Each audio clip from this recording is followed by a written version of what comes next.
You're listening to the Loose Screws podcast. I'm Commander Wotherspoon. Just because I'm listening to Loose Screws doesn't mean you don't have to.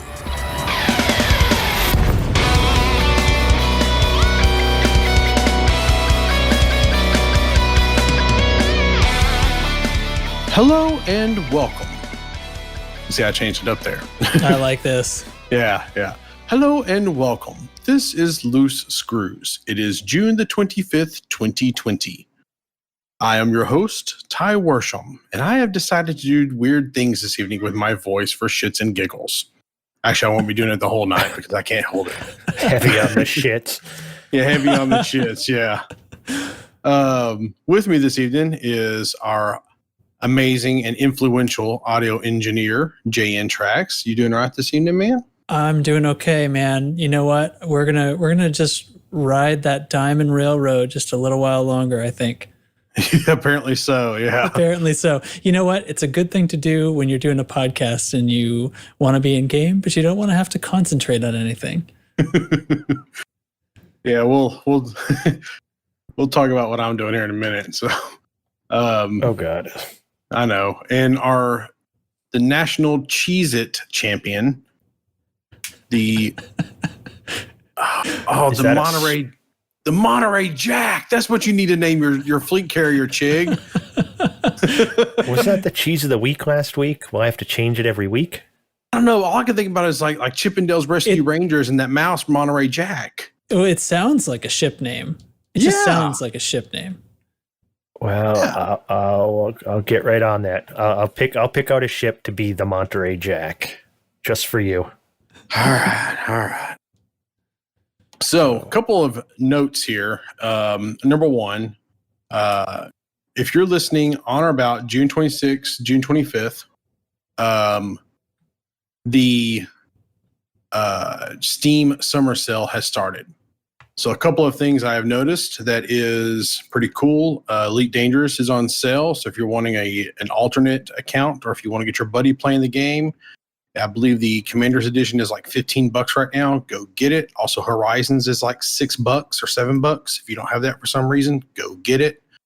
The other thing I thought was really cool was that Doom Eternal is now $30, and I think that's the cheapest I've seen it. So that will be purchased before long. Because it's been $60. I think I've seen it as low as like $52 or something like that. I don't think I've seen it below $52 yet. So seeing it at $30 is pretty cool. That's the new Doom. That's the Doom that came out a few months ago that they got a DLC coming out in a few weeks for. So that's the deal. So real quick, I want to talk about what we've been up to in the game. Trax, what have you been up to in the game? Well, I did get in and do a bunch of mining with the new changes and stuff that came about, because I very much prefer sort of immersion and lore-wise the core and the subsurface and stuff that feels like real to me compared to, a laser that says it's depleted even though the rock hasn't changed shape at all. That always kind of bugged me and stuff, and whatever. I don't care. I'm not like on a horse about it, but I've been doing some mining, and then I did actually pop back to the bubble, and I finished building my chieftain again.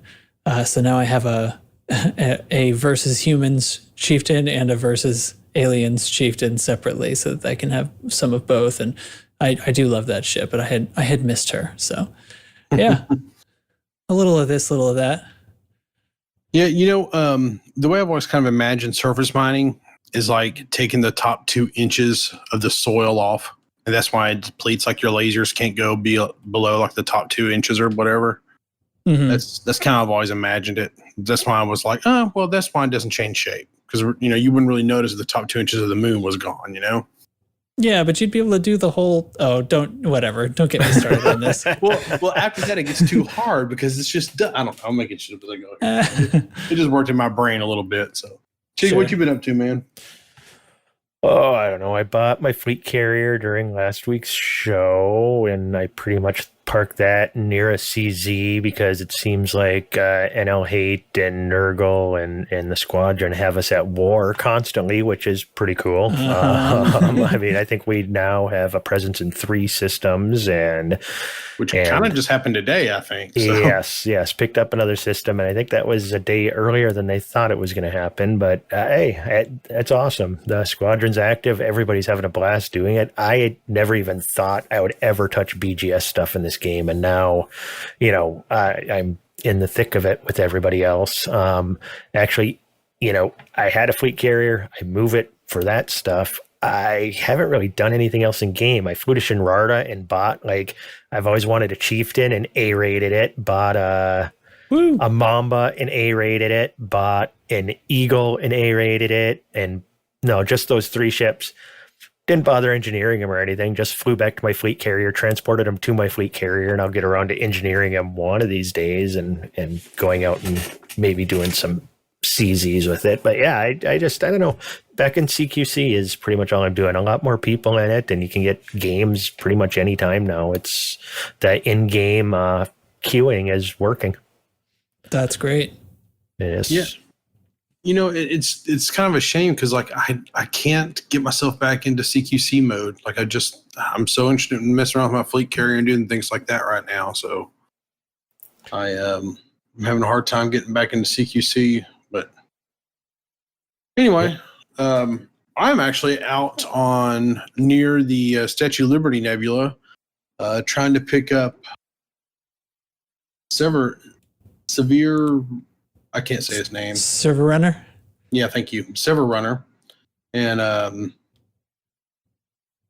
am one jump away from picking him up and taking him home. So when I do the next jump, I'll be able to pick him up, and then we start the journey home. Hopefully we'll be back in the bubble by tonight or tomorrow. It's like 6,000 light years. I don't know if I'll finish that tonight, but I'm going to be jumping the whole time that we record and up until probably I get tired this evening.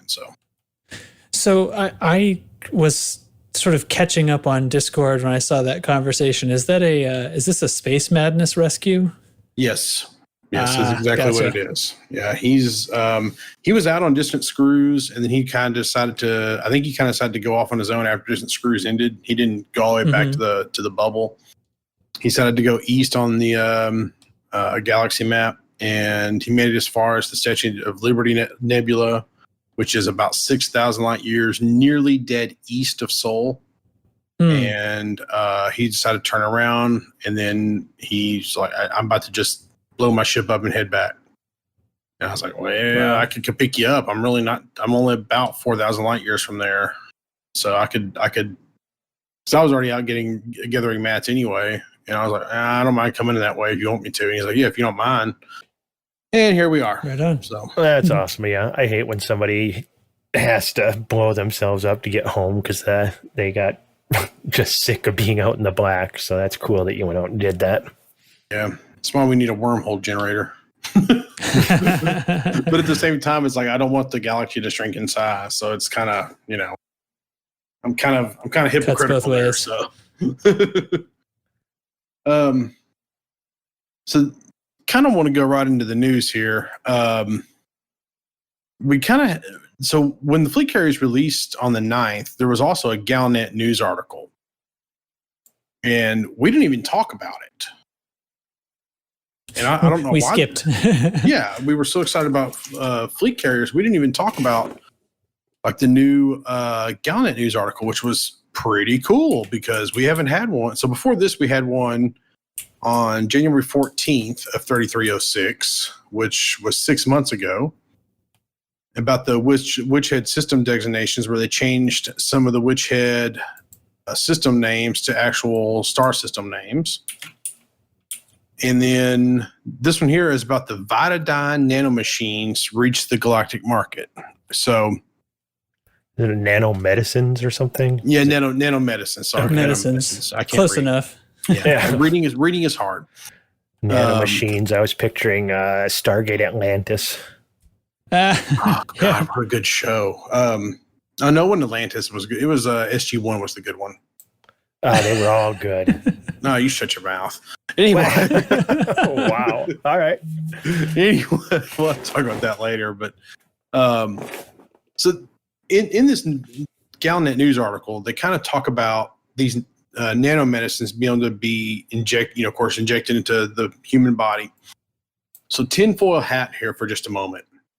Are we thinking that these nanomeds are going to be something that you can use during Odyssey to heal yourself or give yourself faster running speed or something like that? Well, they did say that they weren't going to be doing fluff Galnet anymore, right? Too many complaints that of people sending them on wild goose chases, I guess. So it has to reference the game somehow to be following their own rules. Well, a couple things. I've heard rumors that I've heard discussion that this was just completing the previous storyline that they just kind of left dangling. I don't know enough about it to piece it all together. Second, as far as in game, it is a rare commodity that can be traded. So they love to have their rare commodities in the game. So I don't know, do any of the rare commodities actually do anything? Oh, so was this a commodity being added? It is, yes. Oh, well, that might be all it is then. That might satisfy the requirement. It could, but I don't know. This one here, they were talking about this one going back to, I want to say, like June of last year.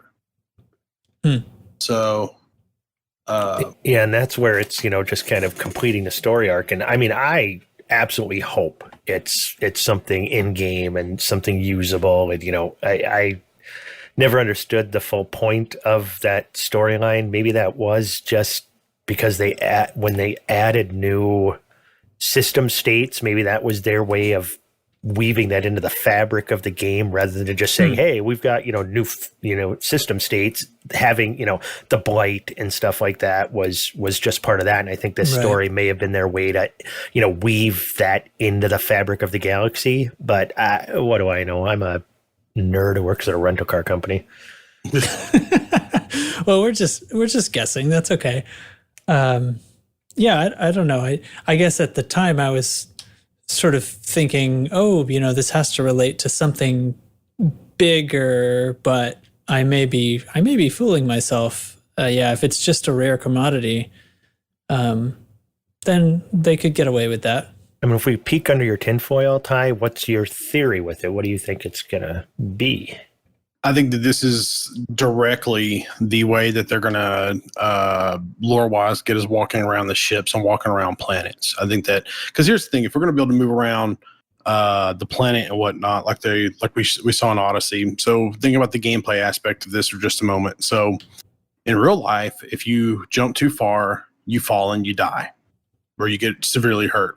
Yeah. So if you fall, if you use your little backpack thruster to thrust really high and then you fall too fast and get hurt, if you're in a SRV, what happens? You just spawn back up on your ship and you're good to go.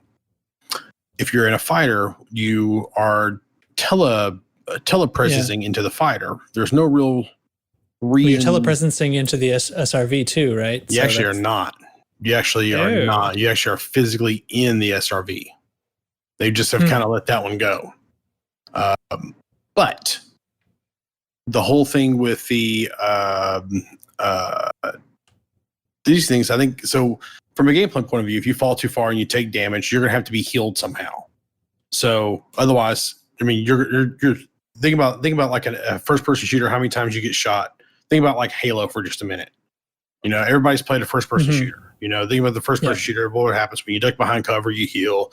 When you run over the med pack, you get health. So what's going to be our med packs? I think it's going to be these things. Could be, yeah. And I think to kind of extrapolate on that a little bit, I think it'll be something else. I think that, there'll be another version of the nanomeds that like, well, hey, these are here to let you run faster. And these are here to let you take more damage. Or these are here to let you get more accurate to where you can do more damage or something. It's like from like the game Crysis. Yes, that's a very good. Yeah, I was like thinking injecting your body with stuff. I was thinking more like Super Mario Brothers, have them shaped like mushrooms, and then.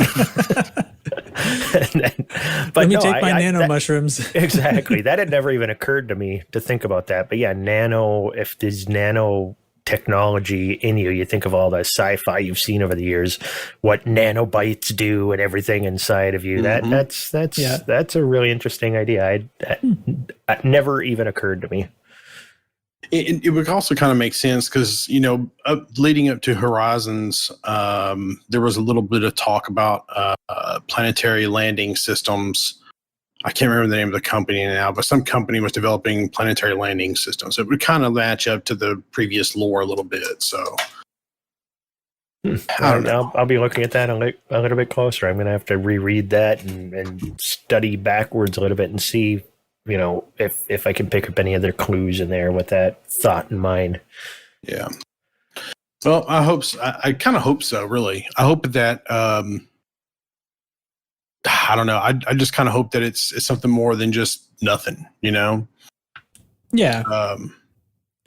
But I might be wrong. Well, nothing would break the rules, I think. So yeah, it has to be something. It just might be satisfied with, and there's a new rare commodity in the game. Yeah. Yeah, exactly.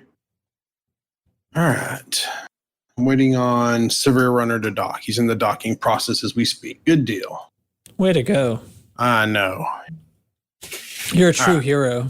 I don't know about that. But anyway. So the other thing about this Galnet article was the little lore behind like the so I can't help you. I don't know where you're going. I know. Well, okay. So me being me thinking, all right, so they have the Interstellar Health Organization has verified the medicine's healing properties, and owner Professor Katrian Rook has been hailed as a genius for spearheading the research. This could all be, just kind of, because, sometimes some games will kind of, emulate real life as well. So they'll like, all right, so here's the deal, we know that there's a things going on in real life with plagues and stuff. So maybe this is the Elite Dangerous equivalent of that to kind of put a more, I don't want to say a lightweight, a lighthearted spin on it, but it could be some games will kind of mirror real life somewhat. So it also struck me as that with the Interstellar Health Organization. And don't forget, Trump's going to not fund it next year. So, yeah, well, it is on our minds, I guess. Anyway, just me being Captain Tinfoil Hat here. So, sure. All right, for me, good theory. So the other thing I wanted to talk about was the DSSA. So I believe as of this week, the DSSA has about, about 30 carriers, 40 carriers that are in place and in position. So we've been talking about this a little bit in chat, and I've had a few people ask me what is the DSSA? So the whole thing is a great big conglomeration, which was it started. I think it was the Distant Worlds team that kind of put this together. They basically got together and said, okay, these fleet carriers are going to be bases that we can station all around the galaxy. Then they wanted to put one in every single region of the galaxy.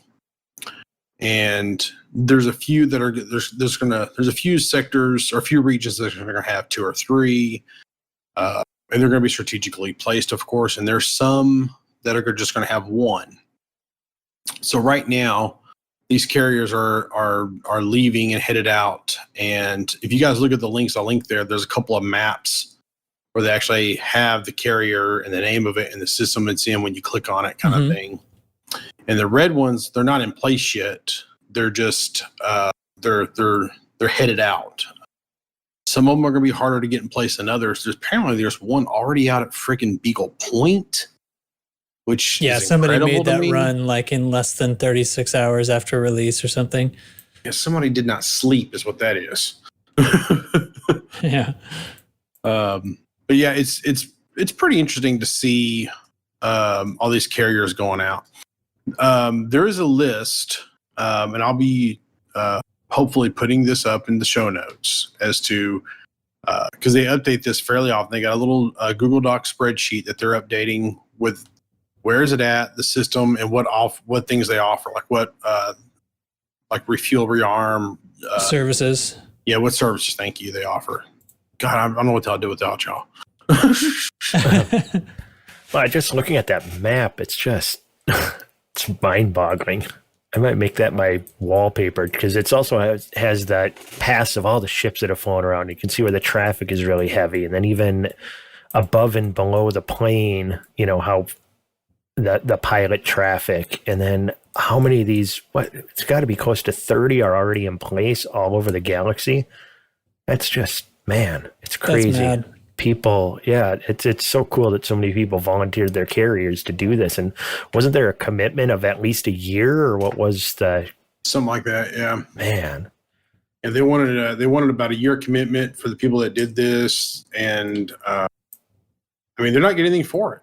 They're just doing it. I don't want to say out of the good of their heart, but they're just doing it out of that's probably the best way to put it, out of the goodness of their heart to do this. And their game heart. Yeah, their game heart. It's like a bunch of, little made up of little hearts that kind of swirl when you get hit. So the other thing that blows my mind is looking at this map, you can see how much traffic there's been all around the galaxy, and we've still explored less than 1% of the galaxy. I thought we were like at 0.3%. Is that right? That was a while ago. I thought it was approaching half of 1%.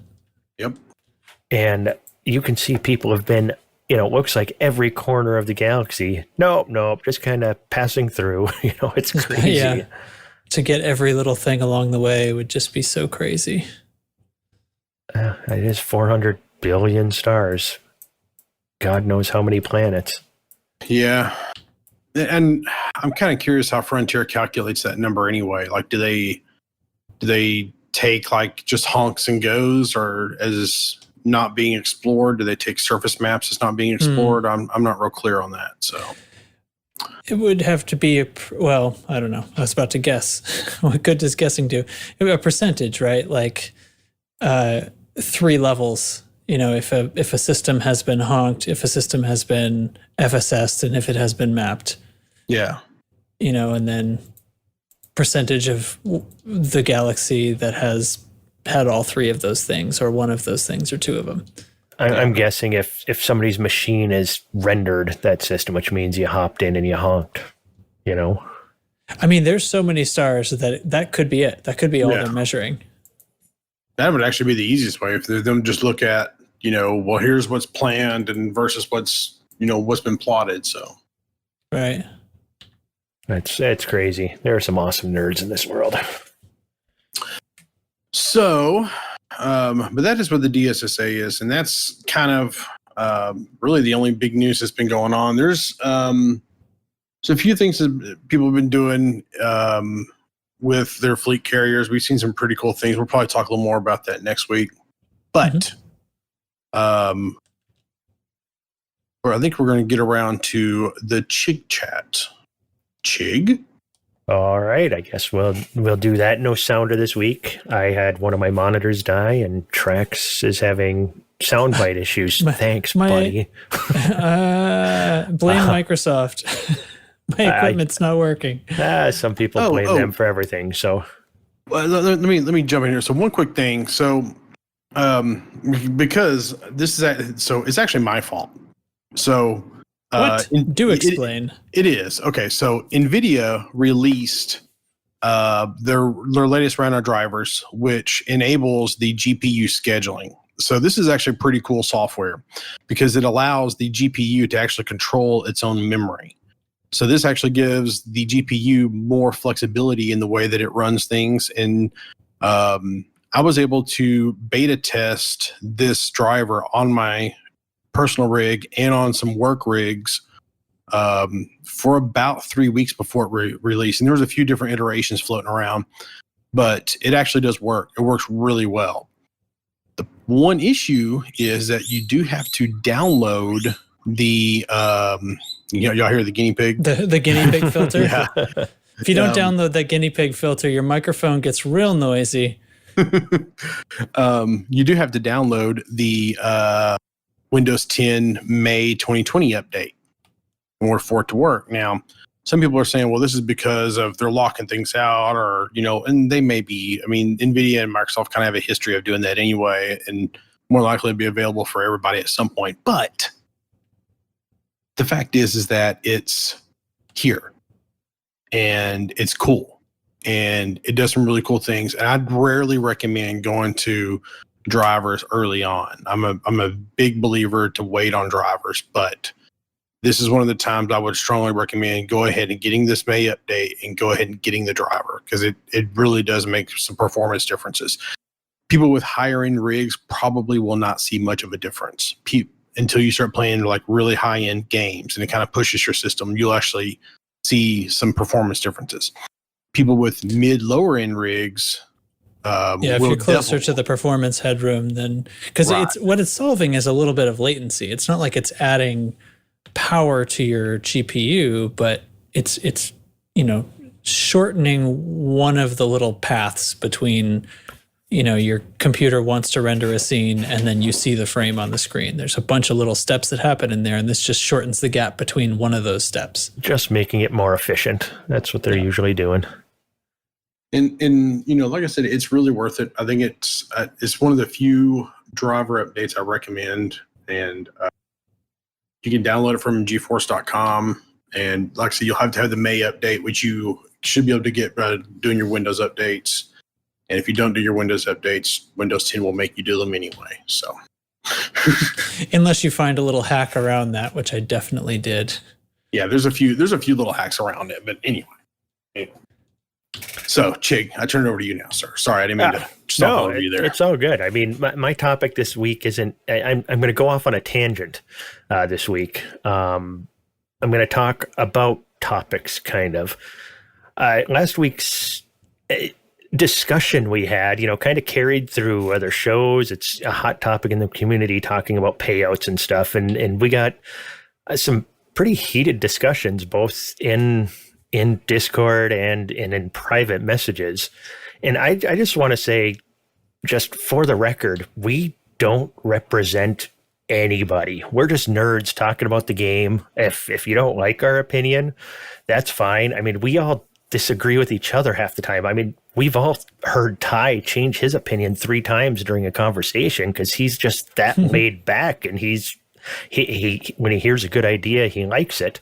So, I mean, if you want to debate stuff, I'm more than welcome to. And Chig Chat is always open for debates. I don't care how heated. Just stay respectful. And, if you don't agree with my opinion, convince me why I should agree with you. Don't just say, hey, you should do this, because that's an argument. I want to have a discussion. And there's a lot of opinions out there. You can get a different opinion from us maybe, but you can also go out. I mean, Lave Radio's great. The Hutton Truckers do great stuff.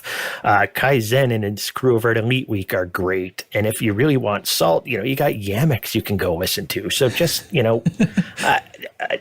just relax. It's a video game. We don't need to, there's real world problems if you want to dig your heels in, but in a video game, have a kind discussion. Hopefully, the developers are hearing us. We had the interview with, the Bruce and Steven. Yeah, with the community managers earlier this week. So that they're listening, they hear us, but but they're paying attention to our Discord too. It's not, I mean, yes. part of this is like you're talking about people DMing us. We love talking to people. That's why we're doing this. It's not because we don't want to talk to people, but it doesn't mean that we're the end of everything that happens. And the community managers, they come on and chat with us, but they watch the Discord. Tim comes in. I think we said this in the interview, like, we get almost daily rounds from one of those guys, like checking up. And, I've heard actually the first time we sat down to chat with Steven, he talked, we asked him about what is your day like? And that's what it is. I mean, they watch the forums, they watch all kinds of stuff. So, don't think that if you disagree with us that like I think what Chig was trying to say, you know, like we don't represent Frontier, and they can see the community managers can see your opinions too. I mean, this is a platform for everyone to talk. That's why it's called Dinner Roll. I mean, general. Wow. Yeah. So I mean that's exactly what Track said there. And I mean, keep in mind there's a new group too. If you guys haven't gotten over to listen to Flight Assist by Mal for the Win and Psychit, that's another podcast that's joined the community, and the more people that join, the better. It's really good stuff. They're going to be interviewing people among the community, and just another great channel and a great place where opinions can be heard and talked about. And we all just love this game. That's why we do this. Now, saying that, do you guys have anything else you want to, cover after our chats last week and have listened to other people's chats? Anything else on the credit balance or anything that you guys have thought about, or your mind was changed on anything? At all? My mind is impenetrable. No, not really. But I think I apparently sounded extremely negative to a lot of people. Well, I don't know if it was even a lot of people, but I came off as the contrarian because I came in kind of with a different idea of what I wanted, of the point that I wanted to make. But I very intentionally, I didn't say anything until I was asked because I knew that was going to happen. I don't think my mind has been changed about it, but I did, as further discussion continued to happen in general, I did get to the point where I realized for everybody who was kind of advocating that the pay scaling should be more together, should be more the same, at least, between like combat and mining, I don't think I heard a reason why that would make the game better. It was all reasons like they just want to have more credits without having to go mining. And I'm not saying that to disparage anybody. It's just I hadn't heard anyone describe it in a way other than I just want more credits. And I started this whole thought because someone answered that for me in a way that I truly understood. And now I'm completely blanking on what that response was. And I'm going to have to go search back in general a couple of days. Oh, shoot. Yeah, I'm ruining this podcast. What about you, Ty? You got any final thoughts on this before we put this one to bed for, I don't know, a few minutes? The thing, so I went into this discussion with the mindset of, yes, everything should pay the same, which is kind of like the mindset of someone who makes hamburgers at a fast food joint should make the same amount of money as a doctor, which makes no sense whatsoever. But I feel like I've been hearing that argument or similar arguments for going on a year now, which is it racks my brain why people think that's a good idea. But the more talking to you guys, and because I went into this discussion with the mindset of, yes, there's no reason why the credits per hour for mining should be higher than the credits per hour for killing NPCs. But I came out of it with the mindset of, no, it actually makes perfect sense. Professions should pay different. They definitely should. And the thing that I'll be left with it is that I think everybody across the board pretty much agrees that there needs to be some sort of balance pass. And even talking to Bruce and Steven on Monday, they even were kind of like, they did not say, and I don't want to say that they said, but they kind of were like, I think that Frontier definitely knows there's an issue, and I think that they are looking at ways to address it. So without a doubt, there needs to be a balance pass of some sort. Now, that being said, I walked away with, because this question was brought up to me, I believe, by DJ Wiley. The question was, what's the number per hour that y'all think y'all should be making? Like, what's the credit per hour? And my initial reaction was 10 million credits an hour. If you're mining, if you're pretty much whatever you're doing, that should be, if you're mining, that's the number you should be making. Maybe you should be making that as much as combat or trading or whatever, but maybe mining is if they want mining to be the primary way to earn money in this game. Yeah, that's kind of what I think. I think that would be a good number to settle on. That seems really low. It does. so I did the math on this because I broke out the Excel spreadsheet while I was at work because that's good use of company time. So if you're making 10 million credits an hour, my current assets in the game is 9.6 billion. That's all my ships and all of my and my fleet carrier costs. That's my current assets. I would have to at 10 million credits an hour, I would have had to play for 967 hours. So 1,000 hours roughly. So that seems like a lot, but when you kind of are sitting on like 2,000 hours, that's only half of my play time to get basically to end game. Or not that there's really an end game in this, but to effectively the end game in this. That's not bad, really. Yeah, but that's assuming you didn't buy another few billion in ships and everything else. I don't know. That does seem low to me still. I mean, where I come in on it is, my final thoughts would be with all the different discussions, it's putting value on stuff. And for me, credits aren't the, be all and end all of the game. You play this for a lot of other reasons, but when you're trying to put a value on how many credits you should get for any given activity, I mean, mining, pretty much all you get is credits. You get some low-level engineering mats in there, some raw mats a little bit, but pretty much all you're doing that for is credits.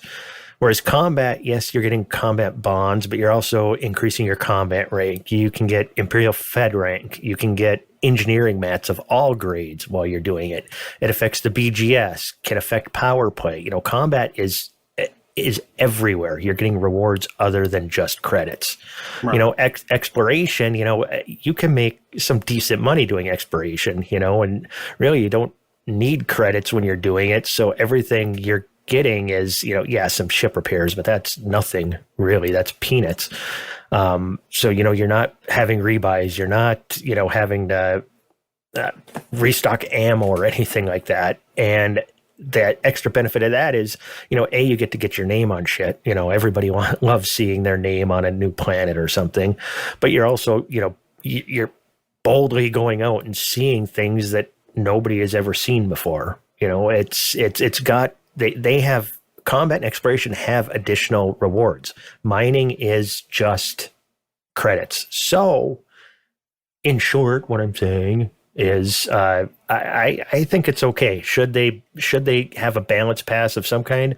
Yes, it might be ridiculous that mining is 10 times as lucrative, but then again, it is what it is. I'd rather see them adjust mining to where it isn't always just LTDs. Let's, 1 week have it be Painites worth more. Next week, Void Opals are worth more. The next week, the market changing all over so that you're putting some effort to earn those credits. Right now, there's no effort. If you want to earn that 200-300 million credits an hour, you can face roll the keyboard. I mean, people have talked that they're reading a damn book while playing the game. That is making something too easy. That's my final thoughts. Sure. Yeah, I agree with the sentiment. Of course, like continual balance passes on games like this are appropriate. Yeah. Especially when you have market fluctuations, but that also makes it complicated to do. And so they are timid about making changes that have, because even small changes they make have far-reaching effects. But I did find the thing that I was talking about. So we got into a discussion. Apparently this was yesterday. How time flies. But a few of us, DJ Wiley and Nurgle and some other people, there's a bunch of people. It was quite active there for a little while. But the Nurgle, I guess, put the point into words that I'm actually going to bring up here. He said, for me, in light of the fact that I enjoy mining, the tipping point is when I feel like I should be mining, because it's so insanely profitable, at that point, there's an issue. And that kind of hit as an answer to my question of like, why would it be better to adjust these things for the game? Because from everything that I was saying like, I don't particularly enjoy laser mining. I think it's boring. So I choose to make my credits much slower in different parts of the game. And right there, he's saying like, he's getting on and, well, I'd rather be doing combat, but there's a station buying low temperature diamonds for 1.7 million and I just can't pass it up. So it's like convincing you to change what you'd rather be doing in the game. That kind of struck me a little bit. That hit to, I guess, the point that I was, the way I was feeling about it, I guess. So yeah, I do think, mining is min-maxing to a certain point. It is like the farming of credits. It's the menu logging on high-grade emissions signals of credits. So you can choose to do it or not. Maybe it does need to be pulled back a little bit for the sake of making people feel guilty that they're not mining because they'd rather do something else.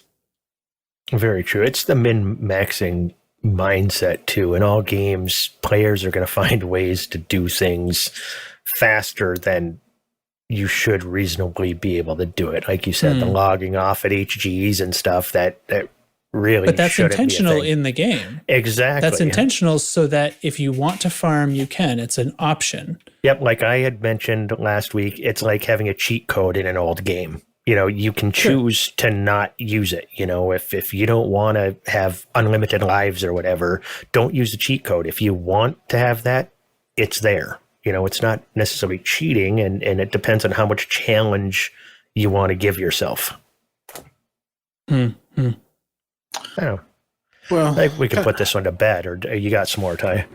I'm honestly kind of ready to put this one to bed, but I think that without a doubt, there should be some sort of, I don't want to even say balance fast. There should be something looked at. I feel like they've almost made mining too easy, or credit earning too easy with mining is a better way to put it. I remember spending so much time earning my vet and getting it A-rated, and it sat in the dock for months until I was able to earn enough money to be able to A-rate it to where I felt safe to take it out of the dock. And it was weird to, I don't know. When I think about people earning the credits fast enough to you go, like right now, I spend an hour farming LTDs. I go sell them. I can buy 2 vets and A-rate them. It's a little crazy. Yeah, absolutely. Well, I mean, but you can't buy the reactive armor. Definitely not okay, that. True story. Biggest thing with mining that I think really messed this up is when surface mining made such a big comeback. When it was core mining, there's some skill and takes some time to do that. You mean laser? Sorry, surface as in laser. Yes, subsurface, exactly. Right. Yeah. Well, that's surface. I mean, especially, remember Ty had his idea that you're only taking the top 2 inches off.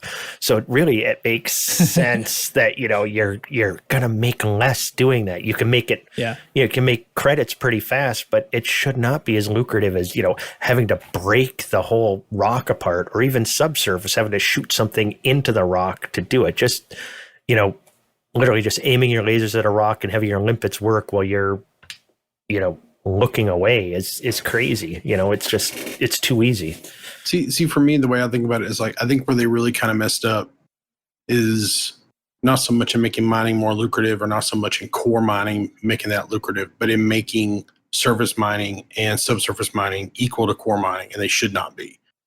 I really like the mini game of core mining, and I really like the mini game of subsurface mining, and they feel good. And I like the way they play. Do. And they're fun. An asteroid blowing up, first time you do that, especially in VR, is badass. Oh yeah. But yeah, it feels good. They did a great job with it, and I'd like for them to do more kind of mini games like that. But anyway, that's all I'll say about it. I think making service mining was as profitable was kind of a mistake, and I feel like that's where they're trying to balance. For sure. But, yeah. Anyway. All right. Let's put this one to bed. Yeah. Good Good night. Good night, so- topic. Do you have a Chig Chat topic for this week? No, I was just covering topics and everything else. That was it this week. All right. It's a meta Chig Chat. It's a meta. Yeah. Yeah. It's a Chigception. Oh God. Better than Chiglets running around. Terrible. I know. Anyway. All right. So the thing I was really wanting to kind of get into this week. So I wanted to talk about Odyssey. So we know very little about Odyssey, but pretty much the guess going right now is that, or what a lot of people are believing is that Odyssey may not include ship interiors. And so kind of my question to you guys this week is, if Odyssey doesn't have ship interiors, will it be a big disappointment to the community? And how will Frontier prevent this, or how can they temper the community's expectations? Well, I'll jump in here just with initially when you proposed this topic earlier in the week, I'm like, yeah, that's interesting. And I'm like, this should be a pretty quick talk. And then actually started thinking about it more. I'm like, there's actually some more stuff to unpack here. And then all of a sudden, like the next day, I see, Burr and Rini put out a video where it's talking about, the history of this and where, Frontier talked about, 6 years ago or whatever, the idea of walking around our ships, exploring our ships, how the ships were designed, with that in mind from the very beginning, walking around space stations, they talked about all of that. So, I mean, there is a lot of interesting stuff here. And, as far as disappointment from the community, if it's not there, I think that's going to be a huge topic if we don't see, in the next trailer or, 2 trailers from now, seeing, somebody moving around the inside of their ship. Well, correct me if I'm wrong, the closest we've seen to someone moving inside of a ship was the Crate Mark II release video, wasn't it? Yes. The guy and his crew kind of walked on board the bridge or whatever. I think that was the only one that I can think of where we kind of saw anything like that. Before my time in this game, I think I've seen something along those lines, but I don't remember seeing. I don't remember seeing it as a launch video. I've seen it as just another historic elite video I've seen. Right. So it's the before my time stuff that is making me think about that. Like, I don't have that background. Like, I'm being informed that stuff has been promised since the beginning, essentially. And I think because it has, like, that will, if the ship interiors don't exist, it will be a big disappointment and it will be hard to manage. But at the same time, I kind of feel like of all the things that you could be doing while walking around inside your ship is actually the most pointless from a gameplay perspective. Like, it seems like, we should absolutely have that. It is so much realism to our game world, except what are you going to do inside your ship? I mean, that is not where the missions are going to be conducted. Well, that's something that I thought about too. Like I said, there was some stuff to unpack. And when I first thought about this topic, I'm like, I really want to be able to explore my ship, but where's the gameplay aspect to that? Well, you're not just going to put it in there just so that we can, walk around our ships, though I think they should.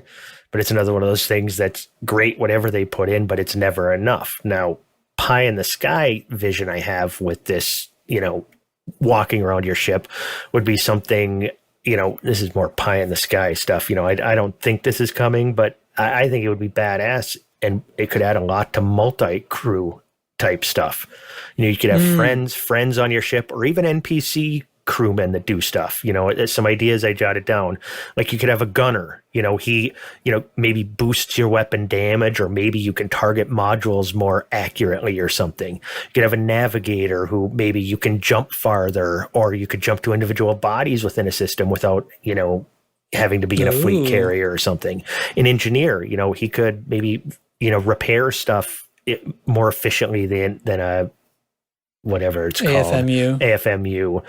He maybe improve your shields, or maybe he could even angle deflectors. You're trying to get away. If you've got an engineer on board, he's angling your shields to the rear of your ship, or you're taking fire from the front, things like that. A science officer maybe helps with Xeno stuff. I'm just was kind of spitballing and writing stuff down. Maybe a security officer. If we're going to be able to walk around our ships, they've also talked about, stealing people's ships, being boarded, things like that. You could have people on board repelling boarders, or you're trying to board somebody else's ship. It adds some gameplay and adds, a whole bunch of reasons to walk around your ship. Well, you have solved it for me, sir.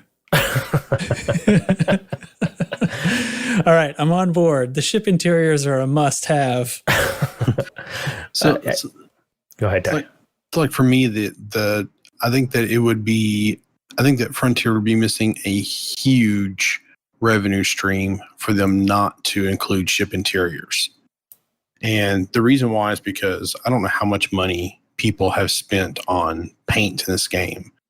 I don't want to know how much money I have spent on paint in this game, and you can't even see the outside of your ship without going to another camera. Yep. I don't know how much money I would spend to be able to customize the cockpit or the interior of my ship. It's add lava lamps. Something. I mean, I think about. So I played Elder Scrolls Online for a little bit, and I remember I spent about 3 days going through the process to customize my little house that you kind of start off with. And it's just like a little room in an inn that you get. But you can put down beds and put shit on a wall and all I could think. And they have things that you can buy in there. They have a house that you can pay $100 real for. And it's like a whole freaking castle. Holy Arc Store, Batman. I know. and I know people are buying it because I could see people's other houses. So I know people are buying it. I could go into like my friends' houses. Oh man, I spent like about $40 on this, and extrapolate that out a little bit. It's crazy to think about how much money they can make off of ship interiors. And if they don't do ship interiors, they are really missing out on a revenue stream. And I think they would be really remiss for that. And I think that if they don't utilize the revenue stream of ship interiors, now everybody's going to say, well, they just want more money from us. Yeah, guess what, guys? They make video. That's why they make video games. All right? The amount of entertainment I've gotten from this game versus the amount that I've spent on it. Insane. Yeah, like Arc Store us up. You deserve it. Yeah, and it's you get right down to it, you give some people some freebies to design their interior how they want. Well, come off of that for a second here, Ty. That whole idea. I want to talk about the whole gravity thing that's an issue with this, but I'm going to come back to that because when they talked about being able to walk around our ships, they also talked about being able to walk around on space stations. Now, what about housing at a space station? Because then you would have gravity even too, and you have the bar on the station you could go visit, but you could be customizing your quarters on Maury Port. You could have your own individual. Your head of the squadron. You could have some nice digs on that thing. Yeah. Well, if I don't have some kind of like executive quarters, then there's just something wrong there. So yeah, you'll just have to get rid of Boyce. Remember how the fleet carrier turned out. You do not have a reserved pad. Mm-hmm. Yeah.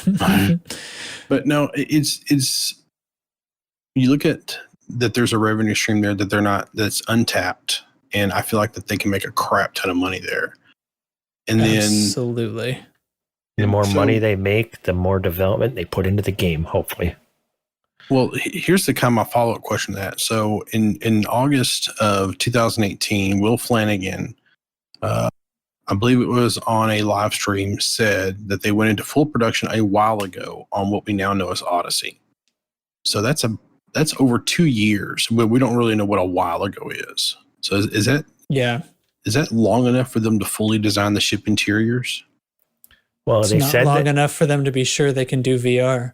Exactly. Oh man, we're gonna come back around to the VR thing. I promise you. The big thing about that is 2 years ago they said that they'd been working on it for a while, and I think that the video that they had, talking about the walking around the ships and stuff goes way back farther than that. So I mean, he could have just been referring to the fact that this has always been in the plan, and they've had some a team working on it for years probably.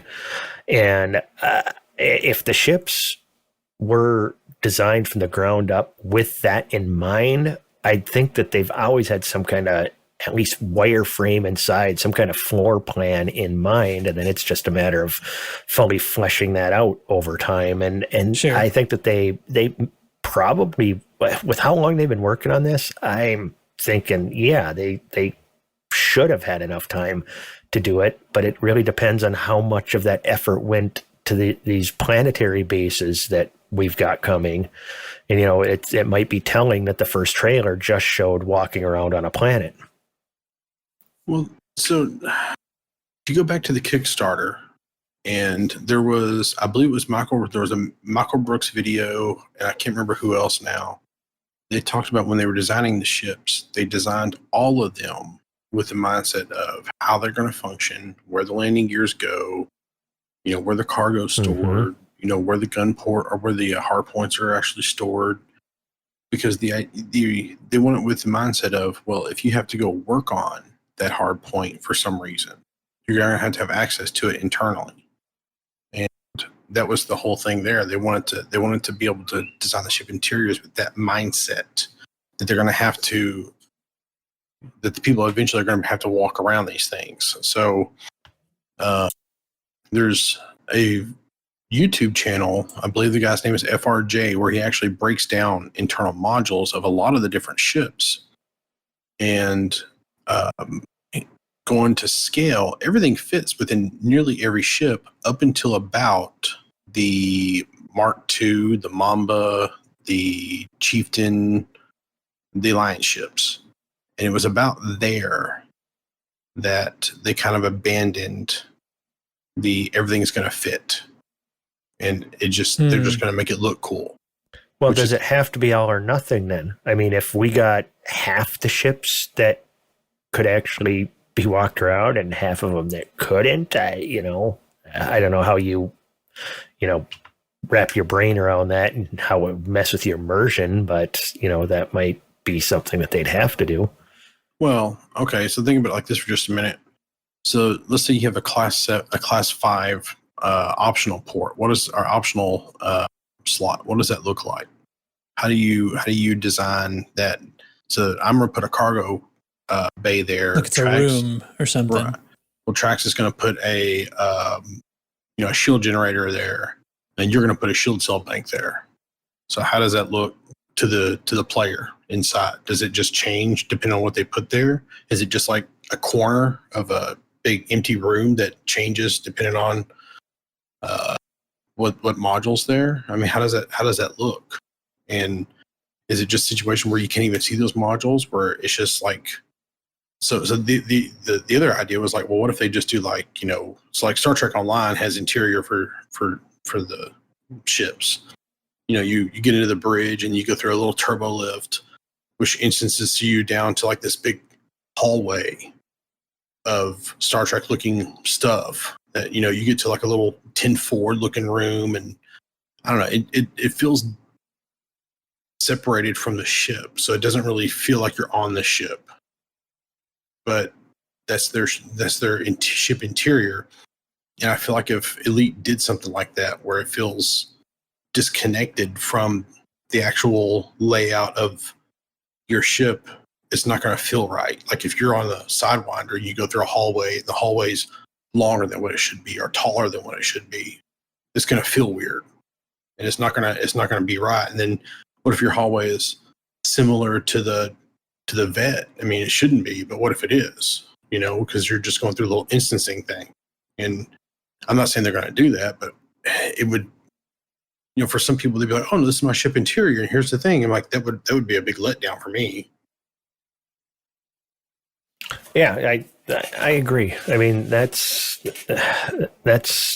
we can see the difficulties in developing what they want to do. And if we're seeing these difficulties, you know, sometimes we don't. It's like, how hard is it to adjust the values on something? To us, you just got to change some numbers. There's a whole bunch of, you know, layers of difficulty. I mean, we were talking earlier about, you know, the fact that, you know, let's say you have somebody else in the ship and just moving around your ship in zero gravity. Are you going to be floating around? Going to be using mag boots? How's that going to work? And then, you know, your ship would have to be sitting still to be walking around your ship at all. Otherwise, you could have inertia and stuff like on the Expanse. You know, your body would be flopping around the ship because of G-forces in every direction. And, you know, your multi-crew, you know, you have Trax comes and joins my ship and he's walking around my bridge, and then all of a sudden I start, you know, boosting and doing flips. If you want immersion, he'd have to get himself knocked around, but then your nano medicines would save him, I suppose.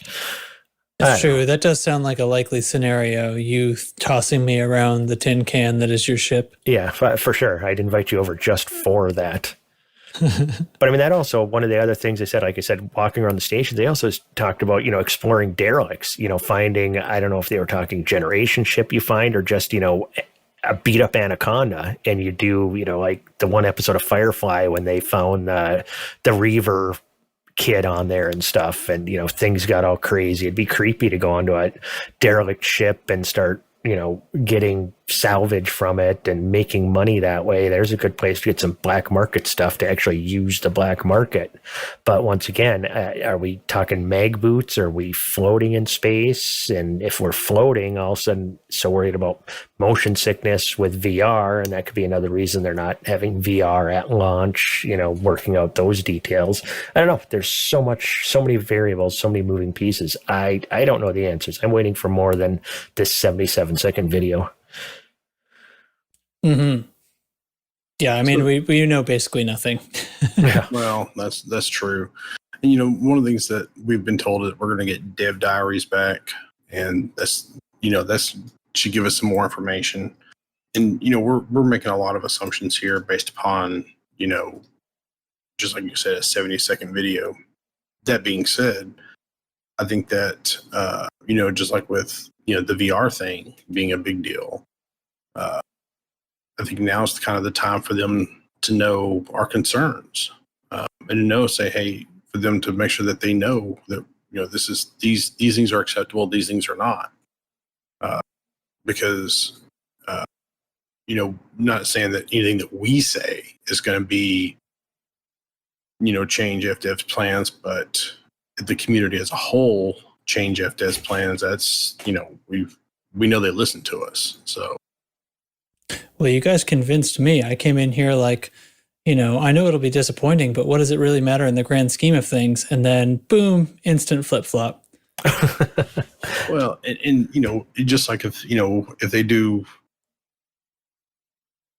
this thing, because it's entirely possible that walking around is strictly limited to planet side, that you can only walk around on planets, not even stations or ships or nothing. Like, you have to land and then get out of your ship, and then there'll be a teleport kind of thing.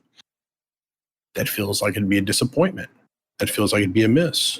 And I'm not going to say it would, you know, make me quit playing the game or anything like that, because it wouldn't. But if we're going to be honest about it, it's a miss. It's going to feel weird just, you know, just teleporting around like that. It's going to feel like the half measures that you talk about. Exactly. But then once again, I'm happy with anything they add to the game. It takes a long time. It takes a long time to fill an entire galaxy. And as long as they keep adding stuff, I'm fine. It's when all of a sudden this thing goes into some kind of maintenance mode that I'm going to be disappointed. Yeah. And which, you know, if you want to keep it out of maintenance mode, give me ship interiors where I can make my interior of my vet all black. So.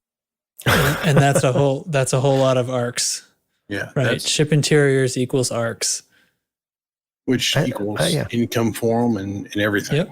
You know, it's yeah, but won't you even be more bummed if they give you your ship interior and you can customize it all you want and you can't do it in VR? I've been thinking a lot about the VR thing. You know, I am. I've been thinking a lot about it, and they've already said that up to Horizons will still be completely VR compatible. I don't want to be able to walk around anything in VR. I think that would bother the shit out of me. After playing Half-Life Alyx, I'm more convinced now more than ever that walking around in VR is not going to be comfortable for anybody. It's comfortable for me. Perfectly comfortable for me. It's not for everybody. I get that. But I think like the other movement methods and like the field of view haloing, there's ways around it, and there may just be some people where you're just not comfortable, and that's fine. Like I don't mean to make anybody feel bad about that.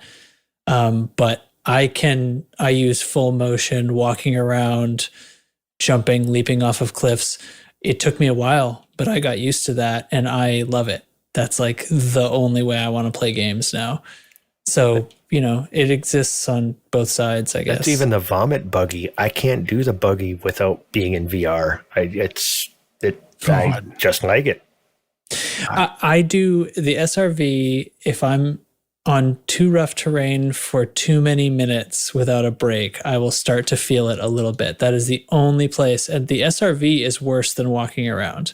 Way worse. Well, far You're worse. right about that. The first couple times it was iffy, but those that have their VR legs, especially people who play nothing but VR, it becomes nothing. You eventually really get used to all of that.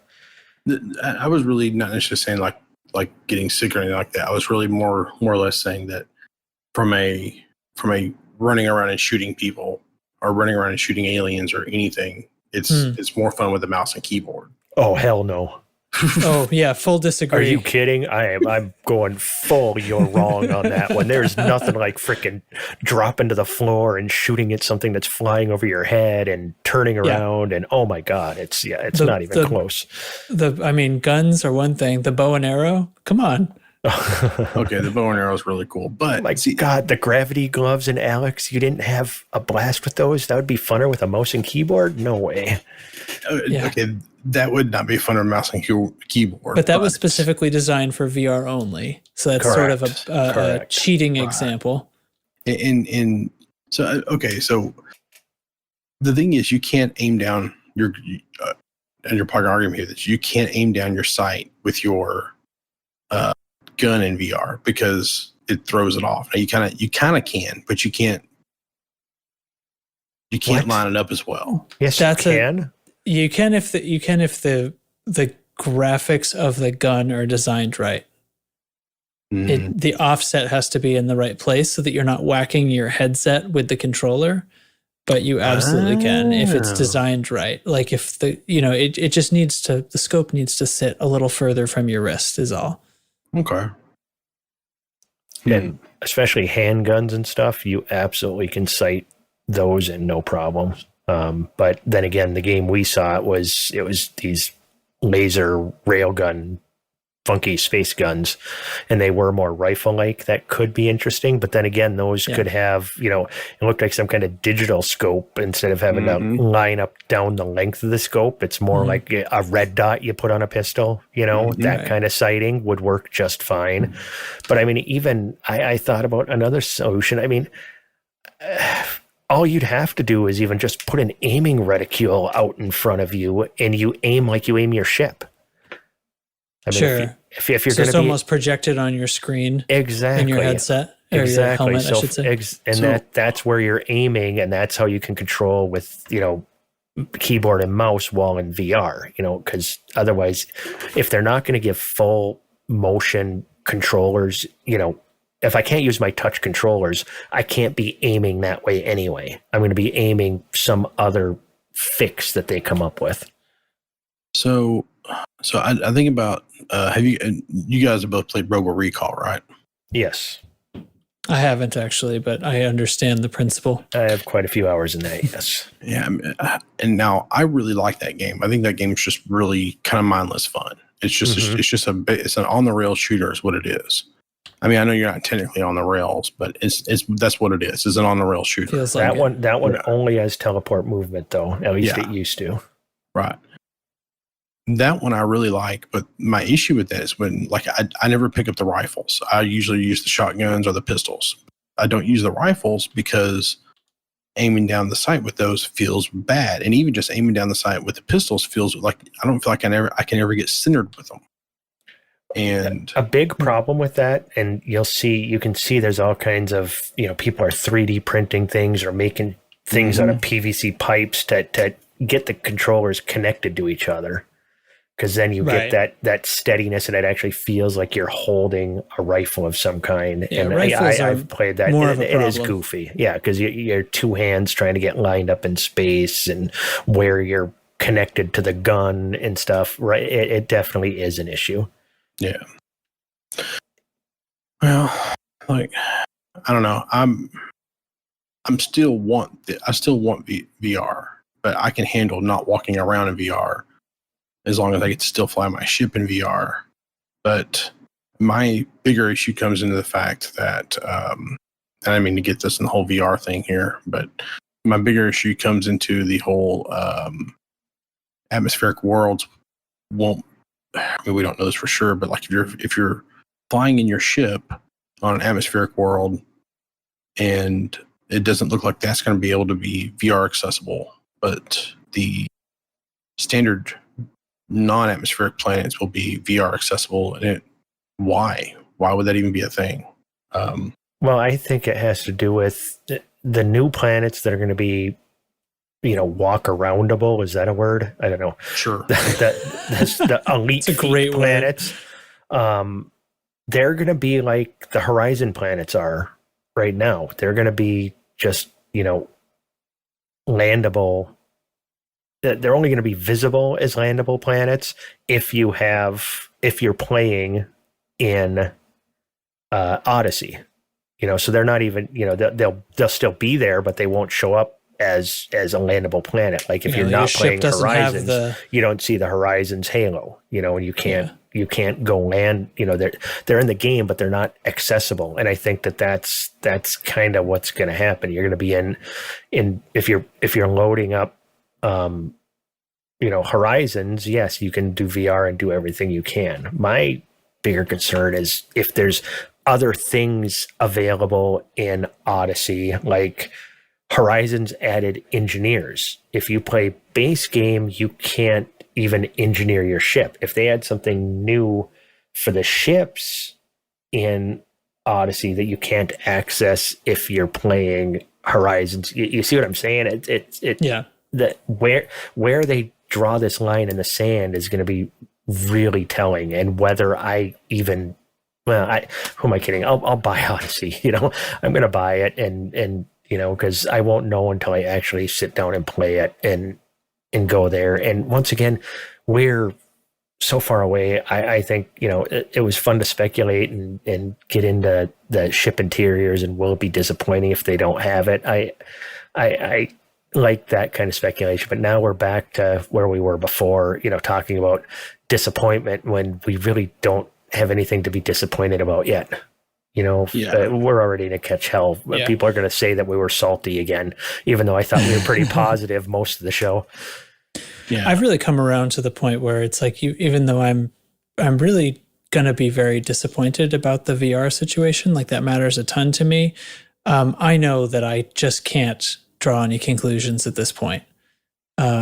What I've heard is I shouldn't expect VR, but it does seem like it's still a question about when or how much. Maybe some of Odyssey will, maybe it's not that the executable won't load at all in VR, but I don't know yet. And I'm fine. We'll just have to, we'll have to just withhold judgment, I guess. So.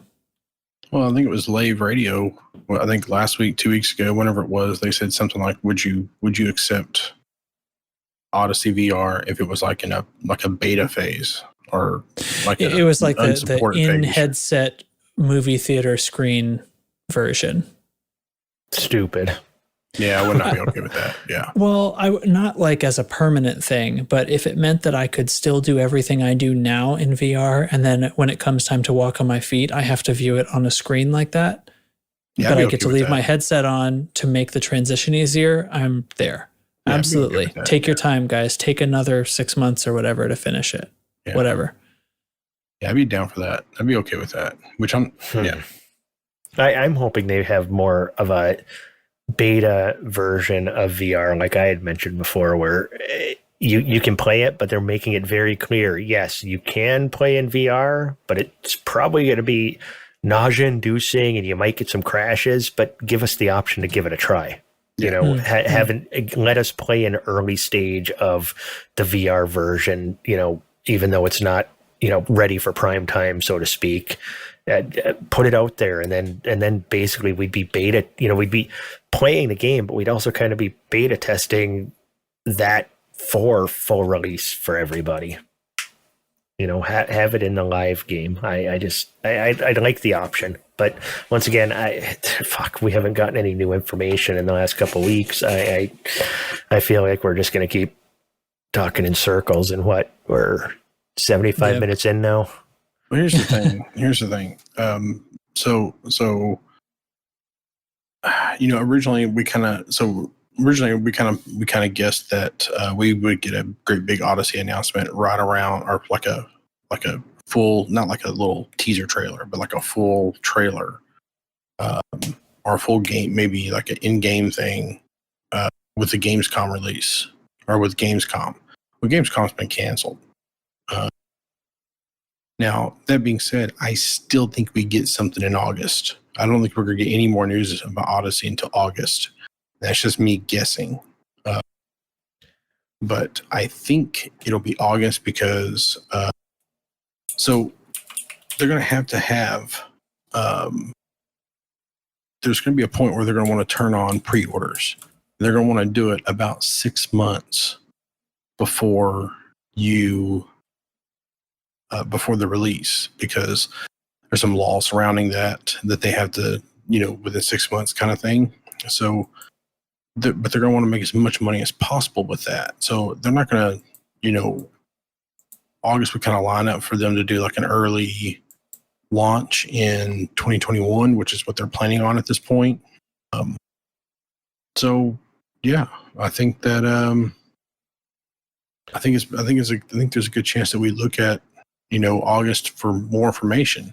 Now, the question is, how much information are we really going to get out of August? I don't think we're going to get the full details like we want, but I think we're going to get a lot more information. So, well, if your idea behind giving more information is to get pre-sales, I think we'll get a lot of information. Once they get to the point where they're ready to start doing pre-sales, that's when things will be finalized. They may not tell us, but they'll have a roadmap of when VR is. There will be a release date at that point. I think for pre-sales, you have to have a release date, don't you? Release month. You can get it down to a month. Okay. You can be within 30 days of your, like if June 1st, you got to get it out by July 1st kind of thing. So I felt like from the way I was hearing them talk about what happened with fleet carriers, I think it's possible that the video, regardless of whether it came out earlier than expected or not, which I have my sort of questions about. Like, it did seem like it released early, but I wonder if it was only like by a couple of hours because the Steam wishlist thing was already ready to go. That seemed awfully quick. So anyway, they may have meant to release that video that day. I don't know. But I wonder if they release a thing like that and then they watch the chatter. And with the way the development cycle on fleet carriers went, they went back and changed a bunch of stuff. And I don't think it was all just because of their own internal things. I think they probably were watching a lot of chatter. I mean, they pay attention. They've made it extremely clear that they are listening, even if it doesn't seem like it sometimes because they don't like reply to everybody. But it's possible that video comes out and it's extremely minimal, but we've been talking about it a ton, and what we're what we would love, what we would not love, and they may refocus some things. That may be why we get some very spotty information and stuff like we just don't know about that yet, because maybe some of that stuff got moved around. Maybe it was like, well, release the video and then let's have a meeting about what we see. What about, I mean, the possibility of us getting some more information next weekend? Because next weekend is when LaveCon was supposed to happen. You know, they usually like to, you know, interact with that and give some information and stuff during LaveCon. Could we be seeing, you know, a press release or another short video next week? See, I think that the Odyssey announcement video that we saw, I think that video originally was for LaveCon. I had that feeling too, but which, you know, was kind of our, so, you know, I predicted fleet carriers come out in early June. I was right about that. I predicted they would announce the 2020 update at LaveCon. Well, that kind of got screwed up with, you know, virus crap, which is, you know, for them to, I'm a firm believer that video wasn't like accidentally leaked. I think it was a situation where someone didn't check a box and then that happened. But I think that I think the day it came out was the day it was supposed to come out. So I think it's also entirely possible that we could get a shit ton more information, just like you said, Chig, because, you know, kind of the more I think about that, the more I kind of think that it's, you know, that basically they're pushing up their release information because of virus, because they're sitting around going, well, we can't do the LaveCon shows. We don't have to have a week's worth of prep and a week's worth of relaxation after that to try to, you know, you got a con or something, you need about a week to recover from the con, you know? Right. So, I mean, at least old man Ty does, but, you know, so it plus, you know, you don't have to work up a week's worth of press releases and prep and, you know, talking points and, probably have to have prep meetings, but, you know, here's the things we can talk about. Here's the things we can't, that kind of stuff, you know? And then they have to have time to prep like the videos they're going to release. Well, they've been able to kind of push that schedule up a little bit because they don't have the travel time they have to worry about, you know? So I think that by itself makes it easier for them to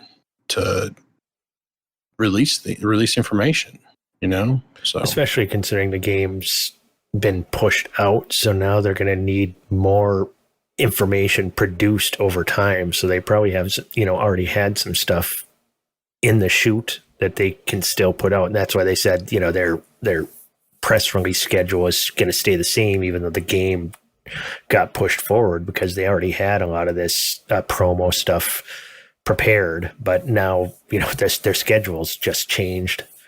Because I still thought that the Odyssey video coming out when it did, a couple days before fleet carriers, I mean, it was like the same week or the week before them, wasn't it? And it just, why would you be doing that, you know, taking away from the fleet carrier thunder like that? It's still, I still think that was accidental, at least in the back of my mind. Maybe that was when they wanted to do it. It just seemed odd. But yeah, hopefully we start seeing more stuff and they're producing more stuff. Start dropping information bombs on us, please. Well, I think there's also a part of me that was just kind of like, well, maybe they release this video, just like you said, Trex. Maybe they release this video and they're kind of sitting back going, okay, we have these 10 things that are ready. We can get 6 ready. We have these 10 things that are kind of ready. We can get 6 of them really ready by release date. So let's figure out what the 6 things are. What are the 6 things that the community wants us to focus on? Yeah, I mean, I personally, I doubt it would be as free form as that, but like, here's what we're planning for release and here's what we're planning over the next 6 months. And then the chatter comes back and you end up really wanting to flip 2 of those. Yeah. Like maybe they were like, well, VR is not a big deal, you know, it won't be a big deal. And now they're getting all this chatter like, well, maybe we need to push up VR, you know. That guy Trax is really upset. I think we should do something about this. Or maybe it's something like they're like, well, we're going to release ship interiors, 6 months down the road. Oh shit, Ty's right, man. He's got a good point. We can make a shit ton of money here. Like they don't already know that. So it's pretty clear that they are getting all of their information from us and making all of their decisions based on our opinions. So I make all of my life decisions off of your guys' opinions. well, then you're living life right, Chig. Let's talk about cheese some more. Speaking of which, I think that's going to do it. Y'all have anything else you want to cover on this topic? I got nothing. Not at all. Well, I mean, I've got a lot more, but it's now getting late, and we've talked a lot. I think we've covered it, to be honest with you, at least until we get more information. So anyway, I think that's actually going to do it for us for this week. I am still in the process of jumping back toward the bubble. Long way from home still, and I hope to be home soon. I'm trying to see how far I'm actually away, just so I can report as of this recording. Still 4,311 light years out, so got a minute. Chig, do the cheese. Rock on. All right, this week's cheese is the classic of classic cheeses. You see any picture of cheese, you can identify it instantly because of all the holes in it. Swiss cheese. It's based off of a cheese out of Switzerland. It's really good. Eat some. Stay cheesy, everybody. My daughter's favorite. Rock on. My wife's favorite. Chig, you put down 3 movies here, and I was trying to rank them in like not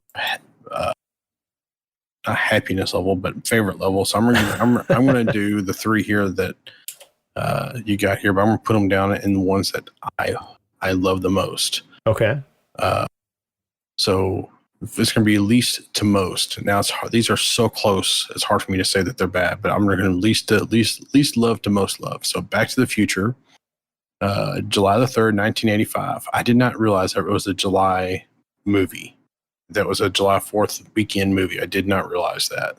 And I just want to tell you, that's, as you guessed, that's next Thursday. We have a show that week. That could have probably been next week, but unless we adjust our recording schedule at all, I won't be here next week. Actually going to go camping, annual tubing trip down the Namakegan River in Wisconsin. Anybody want to drive up there and come? I keep bugging Ty and Trax to go, and I keep bugging Dubs to go.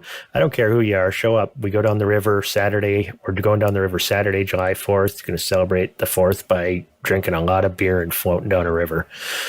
So I just thought I'd mention that. Oh, it's so exhausting. It's amazing. All right, so Back to the Future is your 3rd favorite of these movies? Out of those 3, and it's really hard. Wow. I know, because right behind that is Apollo 13 with June 30th, 1995. Which is 25 years old. And then, because I love this movie so much, and I can't tell you how much I love Liam, help me, what's his name? My brain's farting. Leslie Nielsen. Leslie Nielsen, Jesus. I couldn't think of it when you're Liam. Like, Liam. What? I'm like, what? Oh God, I know who you're talking about. Yes. Yeah. I love him. My favorite character is the co-pilot or the autopilot. He's the best. We're talking about Airplane, the 1980 movie, July 2nd, which was another July 4th weekend movie. But the thing that gets me about this is this movie is now 40 years old, which makes me feel really freaking old. But the other thing that gets me about this movie is, so that was where I watched. So I didn't watch this when I was younger. I watched this when I was like 30, like 10 years ago or something. And it was so freaking funny. And I got on this huge Leslie Nielsen tear where I was just watching everything I could find. And on YouTube, I don't know if it's still there, but on one point on YouTube, every single episode of what's it called? Police Squad? Yes. Yep. Yeah. Police Squad. Yeah, Police Squad. It was up there. That show is so comedic genius. And oh man, it was so good. And it you know, the lethal, not Lethal Weapon, the police, jeez, the Naked Gun series. Naked Gun, 33 and a half, or 33 and a third. 33 and a third. They were so good. Do you realize Leslie Nielsen's been gone 10 years? Well, it'll be 10 years in November since he passed away. I know. God. Time flies. And see, that hit me hard too, because I was right on his kick right about the time he died. So I was like, oh my God, no. But anyway, so but if you like the Naked Gun series, go try to find the Police Squad, because they are so much freaking funnier. There's only about 2 seasons, I think, 2 or maybe 3 seasons. I think there's only like 20 or 30 episodes total. Not a whole lot, but it's just such a great show. Airplane's so classic. They did a lot of things in that movie though that you could not do today at all. But it's still some. I laugh so hard. I mean, Kareem Abdul-Jabbar is awesome in that. The fight, that head at the airport. I picked the wrong week to quit sniffing glue. I mean, just it's full of great lines. You know, I love it. Was that? Oh man, like Robert Stack. I just pulled it up. Robert Stack, Lloyd Bridges was in that. Kareem Abdul-Jabbar. Just great movie. Roger. It created like a lot of cultural things that have endured, and sort of created its own genre of comedy too. Absolutely. Yeah, that's yeah, and anyway, the movie, the Airplane movie, came out at a time, for those that don't know, came out at a time in movie history where there was a bunch of airplane disaster movies, and for them to kind of make fun of it, because this was back at the time with like airplanes. I won't say they were falling out of the sky, but there was a lot more accidents than there are today, and it was really, for them to kind of do it the way they did, it was very risque for the time being, and it'd be like, God, I think the closest thing we could get to it'd be like making fun of COVID-19 or something to that effect. But I don't know if that's comedy about a pandemic. I don't know, man. I don't know how you do that. But it also was a time where it looked like it was easier to laugh at ourselves and mm-hmm. just not take things so seriously. I mean, there's some racial undertones in this movie for sure, but it was all taken just. It was a joke. It's people used to know what a joke was. It wasn't, oh my God, send this guy away. It was, let's laugh at it. And that's 40 years ago now. So that, makes sense. Yeah. But hey, everything changes, guys. But, yeah. All right. Anyway, that's going to be it, because I'm tired. So. Always you can reach us loosescrewsed.com. You can check us out on Twitter. I'm working on a special episode for us next week. We might do the recording on Wednesday. I'm going to talk with everybody, see if we can do that. If we can't, harm no foul. Me and Trax will hold the fort down, because I have something kind of cool planned for next week, assuming it all works out. But we shall see. But we'll see you guys next time. Anything else before I do the great big sign off thing? I would like to say, come to the general channel in Discord and disagree with us. Disagreements welcome in general, not anywhere else. Put them in general. Dinner roll. In dinner roll. Dinner roll. All right. All right. Anyway. That's all I got. Stay cheesy. I'm taking Chick's line. So I'll see you guys next time. All right. Take care. Bye, everybody. Good night.